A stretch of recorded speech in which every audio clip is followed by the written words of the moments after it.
Hi friends, நம்ம என்ன பார்க்க போகிறோன்னா, இந்த அண்டர் பின்னிங் மிஷின் இருக்குல்ல, இந்த மிஷினில் இது சலூன் பிராண்டோட மிஷின். ஓகேவா? இந்த மிஷினில் ஸ்கேல் எப்படி செட் பண்ணுறது, அது மாதிரி எப்படி பின் பண்ணுறது, அதை டீட்டெயில்டாக இந்த மிஷினை பற்றி இன்னைக்கு பார்க்க போகிறோம். சரியா? ஓகே, இப்போ நம்ம எப்படி ஃபஸ்ட்டு ஸ்கேல் செட் பண்ணுறதுங்கிறத பார்க்கலாம். ஓகேவா? சரி, கிட்ட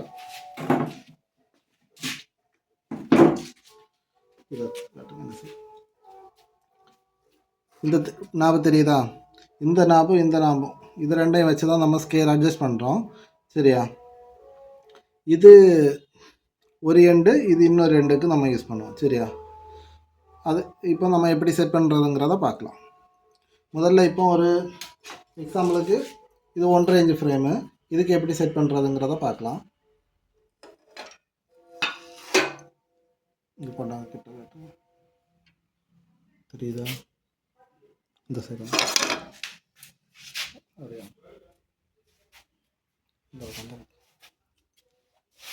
இந்த இடம் தெரியுதா? இந்த சைடு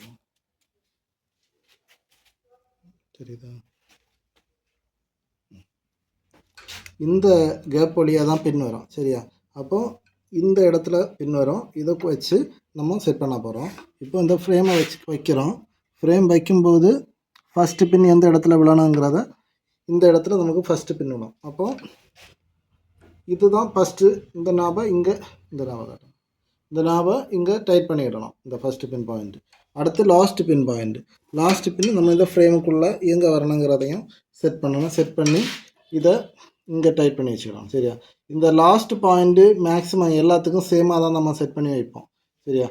இந்த பாயிண்ட்டு தான் மாற்றி வைப்போம். இப்போ எக்ஸாம்பிளுக்கு 1.5 இன்ச் ஃப்ரேமுக்கு 3 இல்லைன்னா 4 பின் அடிக்கலாம். அப்போது என்ன பண்ணணும்னா, இந்த ஃபஸ்ட்டு பாயிண்டில் வச்சு ஒரு பின் அடிக்கணும். அடுத்து கொஞ்சம் தாண்டி ஒரு பின்னு, அதை தாண்டி கொஞ்சம் தாண்டி, அது தாண்டி லாஸ்ட்டு பாயிண்டில் அடுத்த பின்னு. ஓகேவா? அதே மாதிரி இப்போ நான் ஒரு அரேஞ்சு செட் பண்ணி தரேன். அரேஞ்சுக்கு எப்படின்னா ஃபிக்ஸடாக வரும். சரியா? இப்போ எக்ஸாம்பிளுக்கு நம்ம இந்த லாஸ்ட் பாயிண்ட்டை வச்சோன்னா அரேஞ்சுக்கு கரெக்டாக இருக்கும். இந்த நாபை அதோட சேர்த்து வச்சு டைட் பண்ணி விட்டுறணும். சரியா? இப்போ இது அங்கே இங்கே இந்த ஸ்கேல் மூவ் ஆகாது. இப்போ இது கரெக்டாக இருக்குது அரேஞ்சுக்கு. இப்போ 1 இன்ச்சுக்கு செட் பண்ணுறது எப்படிங்கிறத பார்க்கலாம். 1 இன்ச்சுக்கு சேம் தான். இப்போ லாஸ்ட் பாயிண்ட் நம்ம ஃபிக்ஸ் பண்ணி வச்சுருக்கோம். இந்த நாபை இங்கே காட்டும். இந்த நாபை லூஸ் பண்ணி இங்கே பாருங்கள், இதுக்கு அடுத்த பாயிண்ட் எங்கே பின் வரணுங்கிறத நம்ம இங்கே வச்சாச்சு. ஏன்னா இப்போ இந்த இடத்துல பின் வரணும். இந்த இதை கிட்ட கொண்டு வந்து காட்டுங்க. தெரியுதா? சரி, தெரியுதா?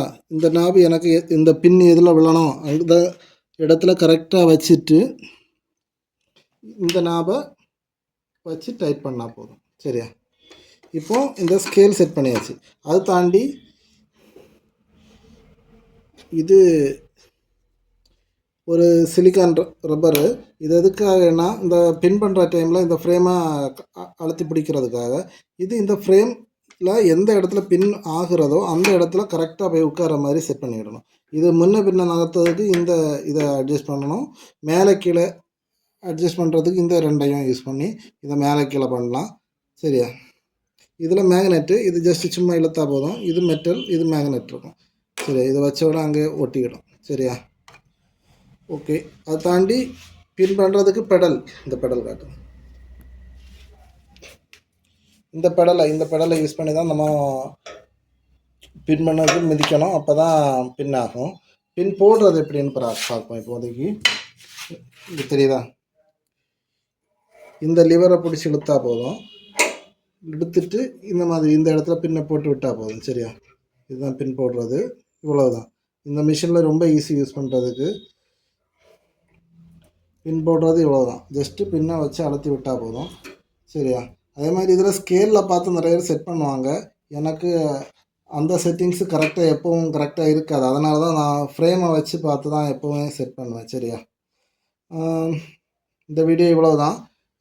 இந்த மிஷினை பற்றி ஏதாவது டவுட்ஸ் இருக்குது, இல்லை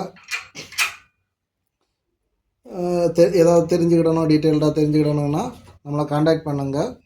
சரியா? சப்போர்ட் பண்ணலாம். என் நம்பர் இதில் டிஸ்கிரிப்ஷனில் கொடுத்துருக்கேன். பார்த்து கூப்பிடுங்க. சரியா? ஓகே, பாய்.